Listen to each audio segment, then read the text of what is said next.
chers amis, chers collègues, permettez-moi avant toute autre chose de vous souhaiter les bienvenus au Centre de Russie pour les sciences et la culture à Paris. Donc, notre centre est une délégation en France de l'Agence fédérale russe pour des affaires des compatriotes et pour la coopération humanitaire. Il a pour but de faire avancer la coopération entre la Russie et la France dans les domaines scientifiques et culturels. Il va sans dire que nous tous, nous aspirons au développement des liens entre nos deux pays, bien au-delà, donc dans le sens large également. C'est pourquoi nous sommes très heureux d'accueillir aujourd'hui dans notre centre la conférence préparée par l'association l'Alliance franco-russe. Et moi, je saisis cette occasion pour remercier son président, M. Alexandre Trubetskoy, et son vice-président, M. Denis Pluvnage, pour leur effort. Le sujet choisi, bien compréhensif, celui de la géopolitique de Russie, ouvre certainement un large champ pour la discussion, pour la réflexion, pour les échanges. Et nous nous réjouissons qu'aujourd'hui, ce sujet délicat ait été confié aux diplomates, aux ambassadeurs qui connaissent très bien notre pays, qui ont travaillé depuis des années et donc qui ont des meilleures connaissances de notre pays. C'est pourquoi je suis sûr que la discussion d'aujourd'hui sera très ample, très intéressante et en même temps objectif et que la discussion d'aujourd'hui portera, parmi d'autres sujets, sur les événements très récents qui concernent la Russie et la France. Donc, moi, je vous souhaite tous très bonne discussion et je passe la parole à M. Pluvnage. Merci. Je voudrais vous remercier d'être venu nous écouter. Notre président Alexandre Trubetskoy m'a demandé de vous saluer de sa part. Il est malheureusement retenu à Moscou.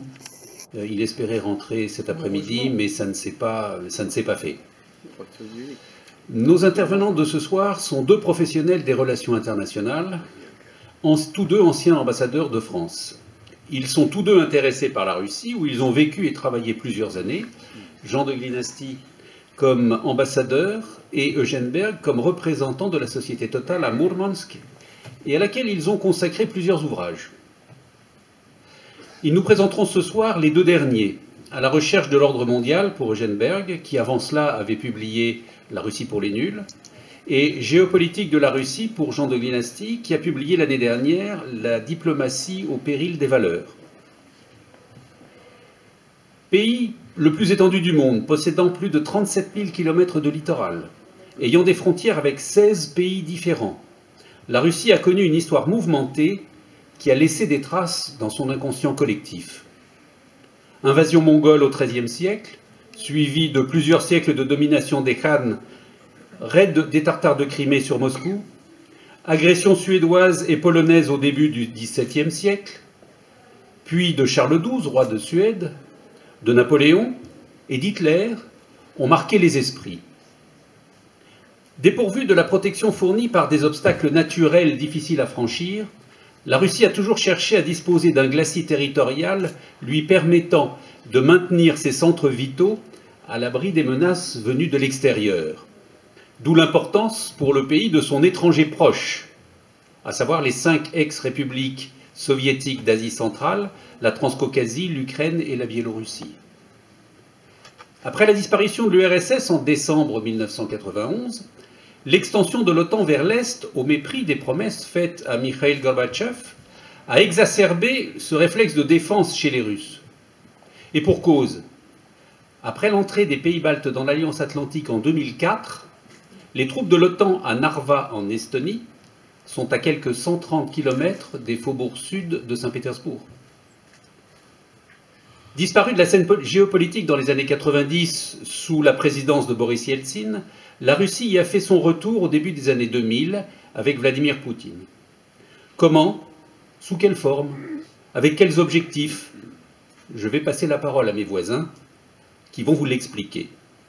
Nous commencerons avec Eugène Berg, premier dans l'ordre alphabétique. et qui va nous donner une vision historique de l'évolution de la géopolitique russe. Merci. Après une telle introduction, on se demande ce qu'on peut rajouter. Mais enfin, on va essayer quand même de rajouter un petit peu de choses. Alors, on a assisté les uns et les autres à une véritable quinzaine franco-russe. La semaine dernière, il y avait un excellent colloque à l'Institut de France consacré au centenaire de Solzhenitsyn. Je rappelle pour ceux qui, comme moi, aiment les dates, qu'il est né le 28 novembre aujourd'hui. Alors certains disent le 11 décembre, mais déjà le calendrier avait changé. Solzhenitsyn, figure extrêmement importante. J'aurai l'occasion d'en parler parce qu'on pourrait presque faire un exposé sur Solzhenitsyn et la géopolitique russe, sa vision, qui est intéressante. Donc, on a assisté aussi à un concert de César Cui, l'autre centre. Hier, il y avait la présentation de Irkoutsk, le plus grand lac, 20% des réserves d'eau douce de la planète. Et puis aujourd'hui, dans la salle Colbert, à l'Assemblée nationale, il y avait, sous l'égide du dialogue de Trianon, une rencontre entre Guillemot et Sciences Po. Et aujourd'hui, donc, on s'inscrit modestement, n'est-ce pas, Jean, dans ce train, ce transsibérien franco-russe, et on apporte un wagon qui, j'espère, est plein de victuailles et vous amènera quelque part, j'espère, élèvera votre esprit et nourrira votre âme. Alors, Alexandre Troubetskoy n'est pas là. Je voulais commencer à dire un petit mot sur lui. C'est vrai qu'il était en charge du dialogue et il est passé à l'alliance. C'est beaucoup. Dialoguer, c'est une chose. S'allier, c'est déjà beaucoup plus. Je cite dans mon livre, d'ailleurs, ceux qui se le procureront verront beaucoup de choses. Le duc de Morny, à peine la guerre de Crimée terminée, Napoléon III voulait se réconcilier avec la Russie des tsars. Il n'y avait pas un corps, évidemment, en 1870, ça ne va, mais il y avait déjà une vision. Il fallait intégrer la Russie. Vous voyez, c'est très intéressant. Elle avait été battue, mais on ne la sanctionnait pas, on ne la mettait pas en quelque sorte au bout de la classe, on essayait d'établir. Et l'Allemagne n'était pas encore forte. Donc il y avait une vision géopolitique intéressante, presque prémonitoire. Eh bien, il a envoyé le duc de Morny, qui a épousé Sophie de Troubetskoy, dame d'honneur de l'impératrice, et donc il vivait au palais Vorontsov. Vorontsov, une des plus grandes familles russes, d'ailleurs, qui était un compagnon de Pierre le Grand. Donc, l'alliance franco-russe, j'en parle, et d'ailleurs, l'alliance, vous savez, on a dialogué, les Russes au départ ne voulaient pas trop s'aboucher en quelque sorte avec une république. Ils ont acheté des armes, c'est bien connu de tous. Et le Figaro, qui manquait pas l'esprit, avait titré « Alliance ou flirt ». Et Alexandre III Piquet, eh ben, il a passé la bague au doigt. Le flirt, une chose, donc on a conclu une alliance. Alors, d'autres petites choses. Comment ne pas voir également dans le choix d'Osaka, qui a battu Yekaterinbourg pour abriter la grande exposition 2025. Alors peut-être que je suis un peu déformé par la géopolitique, c'est purement, j'allais dire, managérial. Mais tout de même, il y a un clin d'œil de l'histoire. Puisque Nicolas II, les Romanov ont été éliminés, ont perdu leur vie à Ekaterinbourg. Lui-même s'est lancé dans cette guerre désespérée vis-à-vis du Japon. Et ma grand-mère, qui vivait à l'époque à Saint-Pétersbourg, me disait de ces Eugène, j'ai vu les petits Japonais arriver, vendre leurs pacotilles, ils nous observaient, ils nous espionnaient, et après ils ont disparu. Donc vous voyez, ma grand-mère m'a livré ce genre de renseignements. Et le pauvre tsar Nicolas II, il était profondément pacifiste en quelque sorte, puisqu'il a pris l'initiative en 1899 de la première conférence pour la paix à La Haye, donc, qui a réuni 26 pays. Et déjà, on a établi les premières règles de la guerre qui furent péniblement adoptées. Et ce qui est intéressant, c'est que le premier tribunal permanent, la Cour de justice internationale, pour les juristes qui savent ça très bien, est issu. Donc voilà une idée russe, voilà une très grande contribution de la Russie. La Cour permanente d'arbitrage. Oui, d'arbitrage, bien sûr. Attends, je voulais savoir si tu dormais, mon cher. Tu vois, je fais... Donc, et lors de la cérémonie de l'ouverture de la Ligue des Nations, le président des États-Unis, Thomas Woodrow, eh bien, il a demandé une minute de silence à la mémoire de Nicolas II en tant que créateur de cette Ligue d'arbitrage. Donc voilà une petite contribution. Alors aujourd'hui, on est le 28 novembre, on a que l'embarras du choix des célébrations. Pour les marxistes ou les anciens, c'est la date de naissance de Friedrich Engels.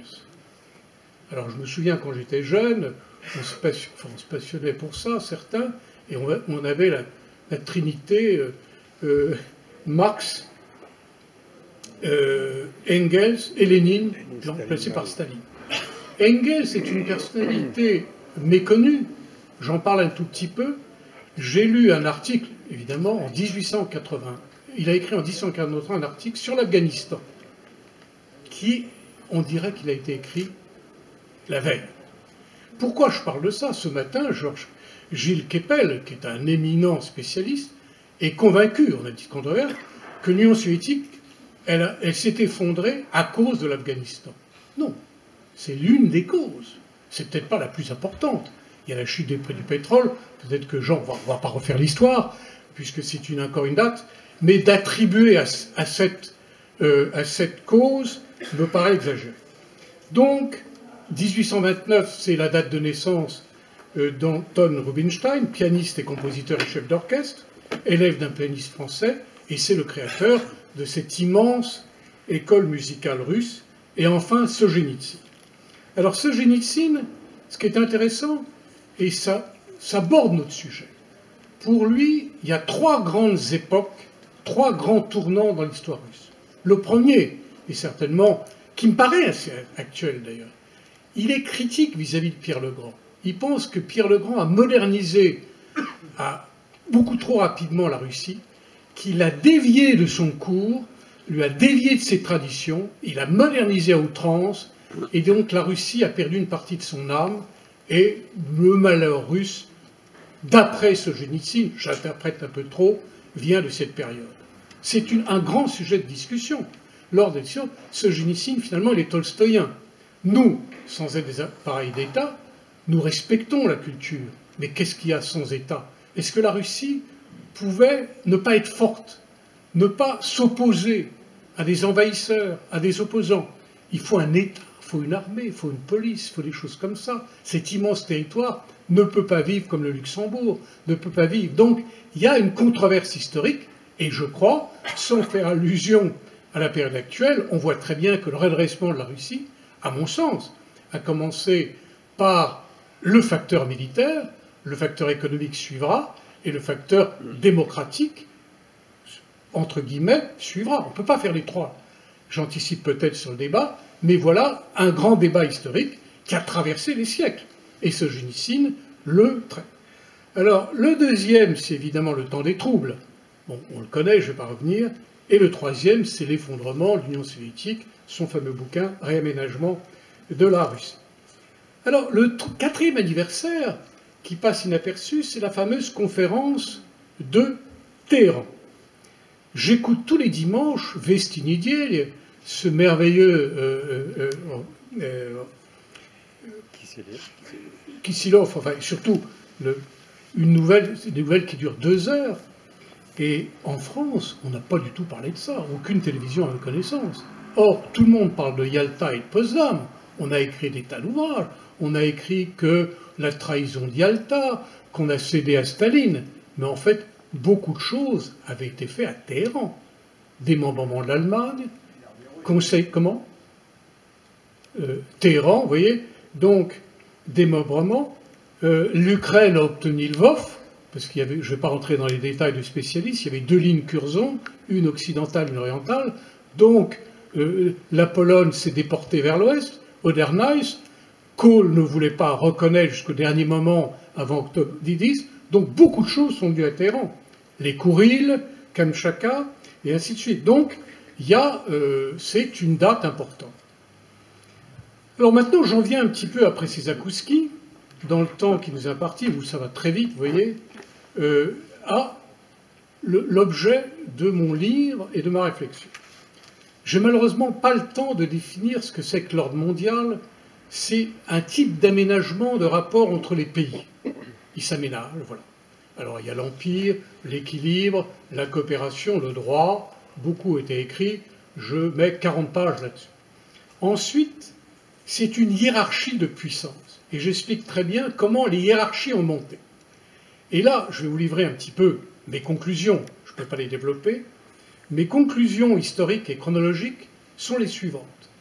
La Russie est tard venue, hein, elle est tard venue, c'est un des fondements de l'histoire russe. Hein. Voilà pourquoi il fallait accélérer Ouskarine, elle est tard venue. Dans la bataille pour la suprématie, pour l'équilibre européen, que je fais commencer aux guerres d'Italie en 1494, qui a opposé la France, les Habsbourg, l'Espagne, l'Autriche-Hongrie, des guerres permanentes qui ont ensanglanté l'Europe pendant 4 siècles, la Russie est arrivée 2 siècles en retard. Elle est apparue avec Poltava, Denis l'a cité. Et ce qui est intéressant, je ne peux pas rentrer dans les détails maintenant, j'énumère 16 conflits. Il y a un grand spécialiste américain, Grammy Allison, il a remis au goût du jour le piège du Thucydide. Et on le met maintenant, on le voit avec la Chine et les États-Unis. Dès qu'une puissance monte, la puissance installée doit se confronter à elle, soit par la guerre, soit par un bras de fer. Et Graham Allison analyse 14 types de conflits. À mon sens, il n'a oublié 4 autres, que je mets justement. Il y a eu un conflit pour la suprématie de la Baltique entre la Russie et la Suède. La Suède, imbattable, Charles XII. Qu'est-ce que Charles XII est allé faire à Poltava, il s'est fait battre. Et ensuite, l'autre conflit thucydide, c'est entre la Russie et la Turquie. 12 fois la guerre, et on voit. Donc, vous voyez, c'est très intéressant d'avoir cette perspective historique pour comprendre notre temps. Je prends un des petits exemples. Quand Pierre le Grand est arrivé, en 1717, il a voulu proposer une grande alliance à la France. Et le chancelier Dubois, c'est cité beaucoup, Pierre le Grand, tout juste bon pour diriger un chantier naval néerlandais. C'est dommage. Et pourquoi? Parce que la France était alliée à la Suède, Pologne évidemment, et puis les Pays-Baltes. Et on ne voulait pas chagriner. Eh bien, c'est les pays qui sont les plus critiques vis-à-vis de la Russie maintenant, vis-à-vis de l'Ukraine. Donc, vous voyez, la géopolitique transcende les frontières et le temps. Donc, ce qui est intéressant, c'est que la Russie, tard venue, elle a participé. Les pays qui ont le plus combattu, voilà pourquoi on est peut-être un peu fatigué, c'est la France et la Grande-Bretagne. Sur les 16 conflits que j'analyse, Grande-Bretagne et France ont participé à 8 conflits. La Russie 7, États-Unis 4, Chine 3, Japon 3. Alors vous me direz, oui, mais à l'époque, la hiérarchie s'établissait par les conflits. Et ça se terminait par des grandes conférences.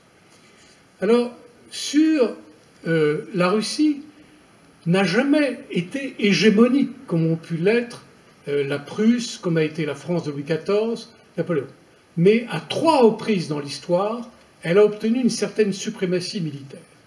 Après, évidemment, 1814, pour l'armée, après Kursk et 44-45, et elle a atteint la parité avec les États-Unis dans les années 75-80, au point de vue nucléaire, puisque les États-Unis sont partis très tôt. Ils avaient 300 bombes atomiques au moment de Cuba, lorsque les Russes en avaient 9. Et quand Khrouchtchev a été voir ses maréchaux, qu'est-ce qu'on peut faire? On a dit, vous savez, on a 9 bombes, on ne fait pas l'affaire. Donc vous voyez, il y a eu ce rééquilibrage. Et on assiste maintenant à un certain rééquilibrage. C'est une affaire de spécialistes, on peut en discuter. Alors, je vais, malheureusement, le temps court, j'ai encore 10 minutes. 12 minutes, oh, c'est très bien, 12 minutes, c'est énorme. Alors maintenant, je vais essayer de voir, d'expliquer comment je vois la Russie sur le plan géopolitique. Avec des critères, je vais en citer deux. J'ai beaucoup lu L'État du monde de Maspero, et Yves Lacoste décrit, et je suis très marqué par ça, il décrit des sous-régions géopolitiques. Il en distingue 34. Il y a par exemple le Maghreb, la Corne de l'Afrique, les Caraïbes, l'Afrique australe. 34. J'ai procédé à une comparaison et je trouve que la Russie, elle jouxte où elle est impliquée dans 8 ou 9, du fait de son territoire.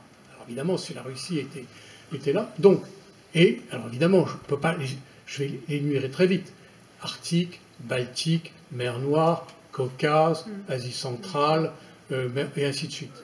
Aucun autre pays au monde, et ça je vous défie, hein, Philippe, je te défie, de me dire, je ne dis pas que les États-Unis ne sont pas impliqués partout, mais ils ne jouxtent pas.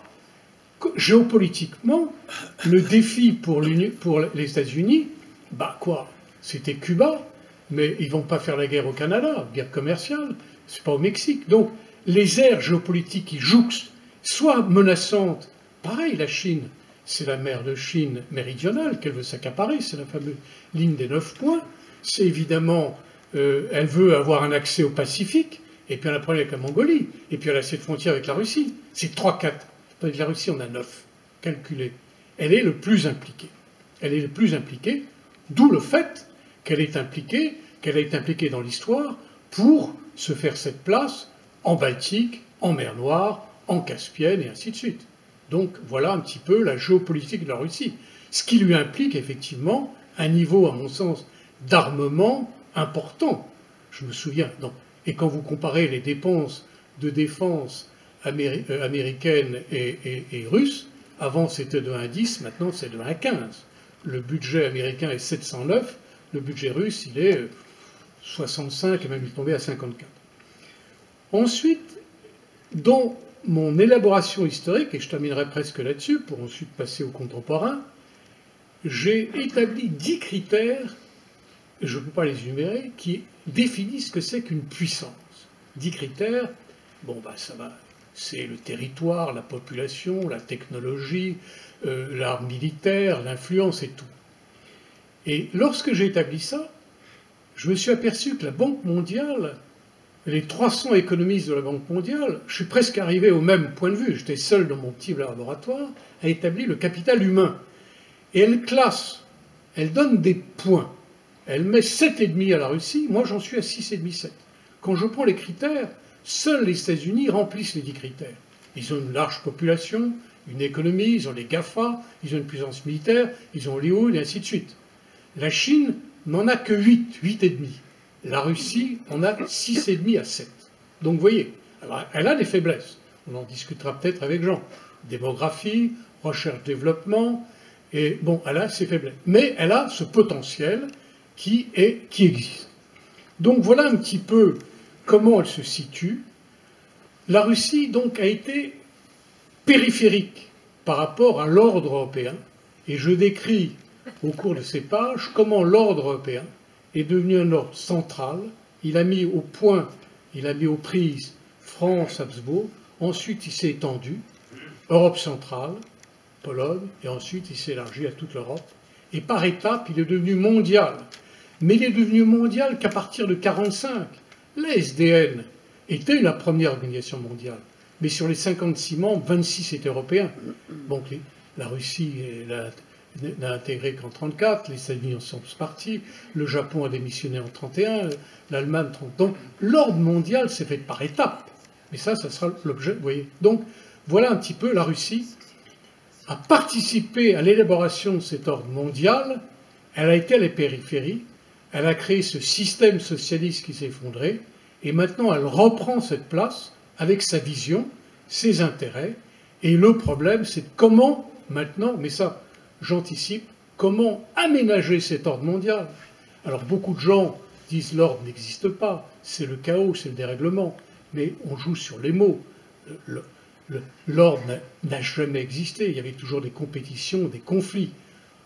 Je ne vais pas répéter les années 30, nos parents ont connu ça, on vit quand même un peu mieux que les années 30. Les gilets jaunes ont manifesté, c'est pas le 12 février 1934 où il y avait 12 morts, il n'y avait quand même pas autant de chômeurs, donc comparaison n'est pas raison, mais tout ça est l'objet d'une discussion. Donc je termine un petit peu sur cette note, qui est une note, j'espère, optimiste, modérément optimiste, et je vais me permettre de citer un grand poète qui est prix Nobel, vous le devinerez, Camus a joué un rôle, ce demi-siècle, celui qu'on a vécu est oublié, L'ouvrage passé a fait fuir les souvenirs. Le siècle a débordé tous les barrages. Il faut ouvrir la route à l'avenir. Et j'espère que Jean va ouvrir la route à l'avenir.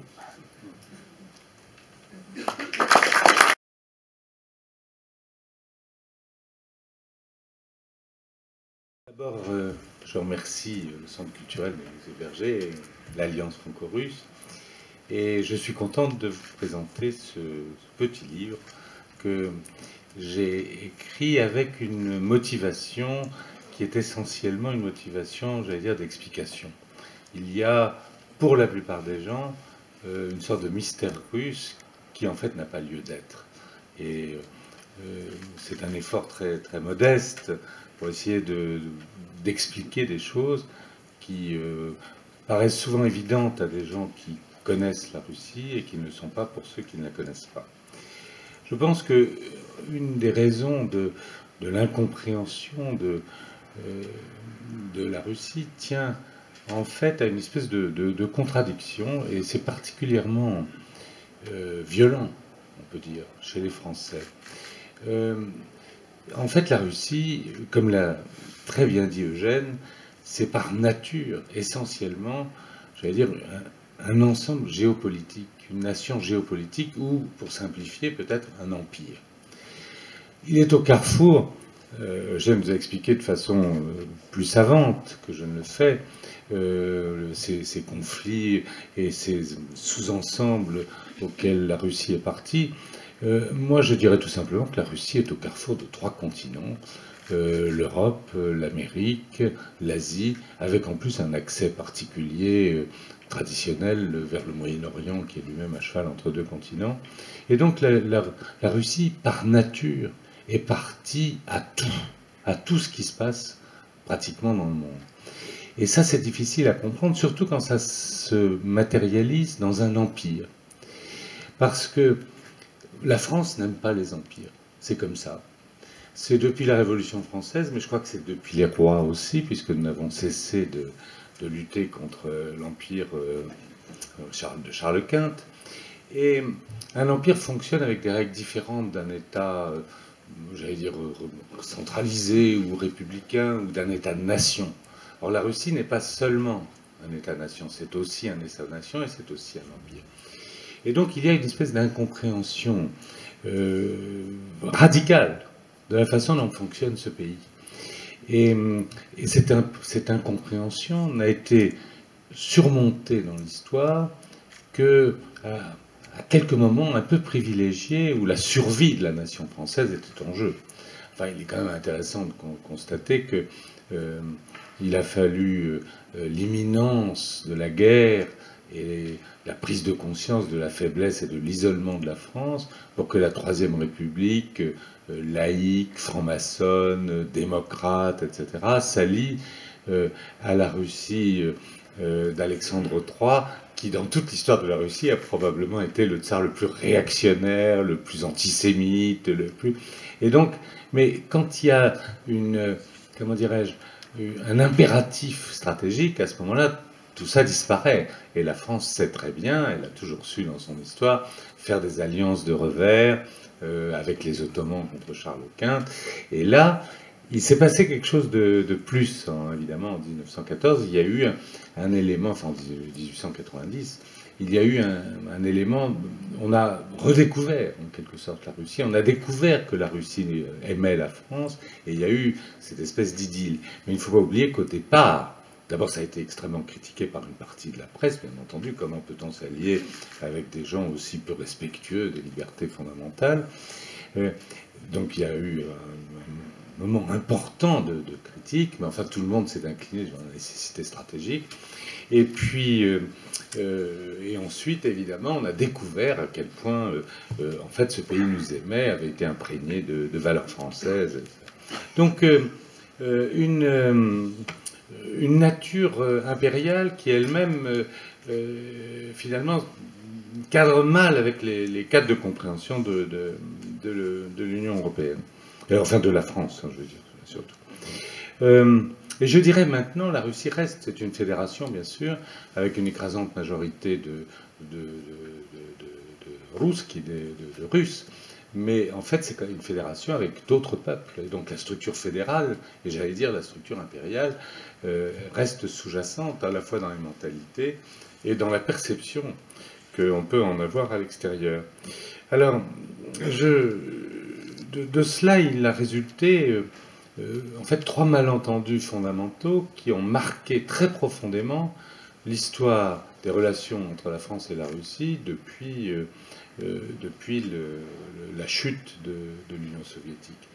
Et ces 3 malentendus sont en grande partie dus à cette difficulté d'appréhender ce caractère par nature géopolitique, je dirais impérial, de la Russie. Le premier malentendu, bien sûr, c'est que le plus important, celui dont nous subissons les conséquences maintenant, c'est que pour les Russes, en tout cas pour le gouvernement russe, pour les élites russes, la fin de l'Union soviétique, donc de l'Empire soviétique, n'impliquait pas du tout la fin de l'influence russe, de la zone d'influence russe, peut-être sous une autre forme. N'oublions pas que à Minsk, en décembre 1991, alors même que Gorbatchev, de son côté, essayait de retricoter une Union soviétique qui corresponde plus à la réalité des relations entre les peuples, mais Helsinki, quand il a acté la mort de l'Union soviétique, à la minute même a créé la communauté des États indépendants. Dans son esprit, il était inconcevable qu'un pays comme l'Ukraine, à la limite, ça n'avait même plus pas beaucoup d'importance de donner, comme il l'a fait, la Crimée à l'Ukraine, confirmée, parce que personne ne pouvait s'imaginer que ces pays allaient partir dans des processus d'autonomisation croissante et d'indépendance, et après d'hostilité parfois. Donc, pour la Russie, la fin de l'Union soviétique, c'était pas la fin de, entre guillemets, l'Empire russe, en tout cas l'influence, la zone d'influence russe. Alors qu'évidemment, pour les Occidentaux, c'était clair, enfin débarrassé de l'Empire soviétique, on va pouvoir retourner à ce jeu d'États-nations ou de construction d'ensembles régionaux et tout un autre. Bref, on avait en quelque sorte imposé ces règles du jeu.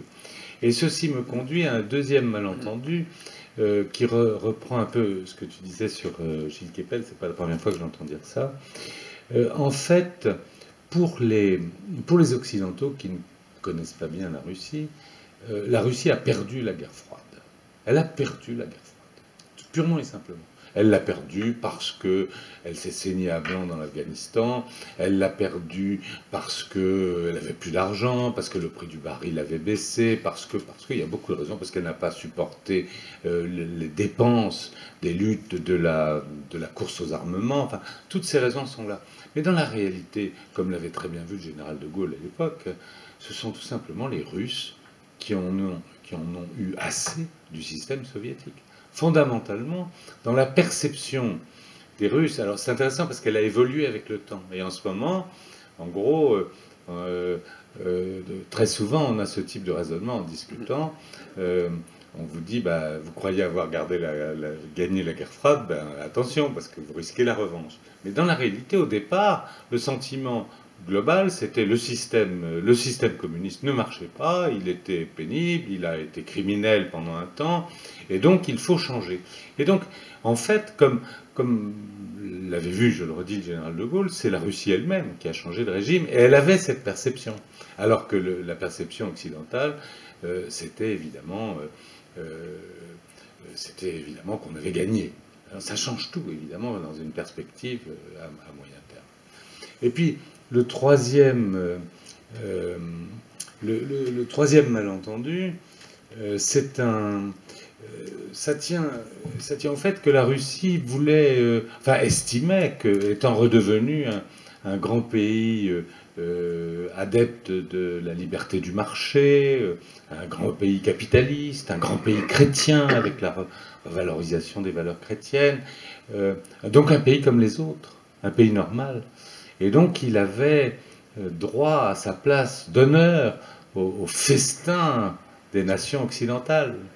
Et donc la Russie a cru qu'elle serait accueillie à bras ouverts et avec enthousiasme dans le club des nations occidentales, dont elle se sentait, elle se sent encore d'ailleurs, on y reviendra, profondément partie. Et là, en fait, elle s'est heurtée, surtout après la deuxième vague d'élargissement et l'entrée dans l'Union européenne, puis dans l'OTAN, ou dans l'OTAN d'abord d'ailleurs parfois, de tous les anciens pays du glacis soviétique. En fait, elle a été soumise à un examen pointilleux, vétilleux de ses performances en matière d'état de droit, de droits de l'homme, de liberté fondamentale, de démocratie, de politique. Et moi qui étais à l'époque en poste à Moscou, je voyais à quel point, malgré souvent les tentatives venues en particulier de la France et de l'Allemagne à l'époque, pour créer de nouveaux espaces de coopération, essayer d'accélérer la renégociation de l'accord de partenariat et de coopération qui avait expiré en 2007. Et toutes ces tentatives se heurtaient, ce qu'on appelle les 4 espaces de coopération, culturel et scientifique, économique, sécuritaire et politique. Tout ça s'est heurté en fait à une partie des États de l'Union européenne qui estimaient que, compte tenu de sa structure interne, compte tenu de son histoire, compte tenu de son impérialisme entre guillemets récent, tout ça, la Russie n'avait pas sa place en fait. Et cet accord de partenariat et de coopération, qui est un accord extrêmement dense, qui a été signé tout de suite après l'arrivée de Yeltsin, signé en 94, mis en application déjà 3 ans, 97, parce que déjà ça commençait à grogner. Et c'est un accord qui associait de très près la Russie au fonctionnement de l'Union européenne. Finalement, cet accord n'a pas pu être renouvelé, pas plus que n'ont pu être concrétisés ces 4 espaces et tout un ensemble de coopérations qui auraient pu ancrer un peu plus que ça n'a été le cas la Russie dans l'Union européenne et en tout cas à l'Occident. La seule chose qu'on peut constater, c'est en fait la participation de la Russie au G7 et au G8. Là, donc qui est devenu un G8. Là, c'est quelque chose de concret et le G8, c'est vraiment un club occidental. Donc c'est là peut-être la seule chose qui a été obtenue, parce que même le Conseil OTAN-Russie qui a été créé en 2002, où l'acte fondamental, enfin entre 90 et 2002, 92 et 2002, tout cela, en fait, c'est une compensation, un os à ronger qu'on a donné à la Russie pour compenser en quelque sorte l'élargissement de l'OTAN, contrairement aux engagements oraux pris. Et donc, 3 malentendus qui ont marqué la perception des 2 côtés et qui expliquent, avec le recul, la situation actuelle. La deuxième chose que je voudrais dire, c'est que ce caractère impérial de la Russie, en tout cas composite, diverge par nature géopolitique, en fait, il ne permet pas de comprendre aux opinions occidentales, il ne permet pas de comprendre, j'allais dire, le caractère normal de la société russe. Et ça, c'est aussi une chose qui est frappante. Parce que quand on regarde, et c'est aussi une chose que j'essaye de clarifier, quand on regarde les préoccupations à la fois du gouvernement russe, de l'opinion russe, il y a une opinion, il y a d'ailleurs des sondages qui reflètent ces opinions et qui sont suivis d'ailleurs avec beaucoup d'attention par à la fois le gouvernement russe et d'ailleurs les gouvernements étrangers, parce que le VADA a payé cher certes, mais dit la vérité. Et donc tout cela est très intéressant. Et donc quand vous regardez les préoccupations, ne serait-ce que récemment la baisse de popularité du président russe, parce qu'il a essayé de faire, j'allais dire, exactement la même réforme de retraite que notre gouvernement s'essaie à promouvoir.